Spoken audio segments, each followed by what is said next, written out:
बिस्मिल्लाहिर्रहमानिर्रहीम। अस्सलाम वालेकुम। वेलकम टू माय चैनल दावत इस्लाम। मैं हूं आपका दोस्त शफकत अली ऑफिशियल। उम्मीद करता हूं कि आप सब लोग ईमान के आला दर्जे पे होंगे।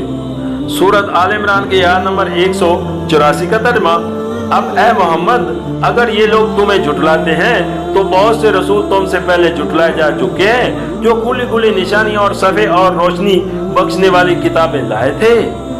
सूरत आल इमरान के आयत नंबर 185 का तर्जुमा, आखिरकार हर शख्स को मरना है और तुम सब अपने अपने पूरे अजर क़यामत के रोज पाने वाले हो। कामयाब दरअसल वो है जो वहाँ आतिश दोज़ख से बच जाए और जन्नत में दाखिल कर दिया जाए। रही ये दुनिया तो ये माल एक जहरी फरेब चीज है।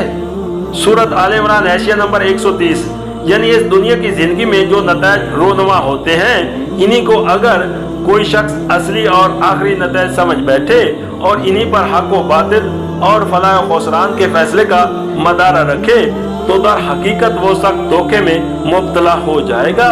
यहाँ किसी पर नेमतों की बारिश होना इस बात का सबूत नहीं है कि वही हक पर भी है और इसी को अल्लाह की बारगाह में कबूलियत भी हासिल है। और इसी तरह यहाँ किसी का मसैब व मुश्किलात में मुब्तला होना भी लाजमी तौर पर ये मानी नहीं रखता कि वो बातिल पर है और मरदूद बारगाह इलाही है। अक्सर औकात इस इब्तदाई मरहले के नताज इन आखिरी नताज के बरक्स होते हैं जो हयात आबदी के मरहले में पेश आने वाले हैं और असल एतबार इन्हीं नताज का है। सूरत आल इमरान के आयत नंबर 186 का तर्जुमा, मुसलमानों, तुम्हें मालो जान दोनों की आजमाइशें पेश आकर रहेंगी और तुम अहले किताब और मुशरिकीन से बहुत सी तकलीफदेह बातें सुनोगे।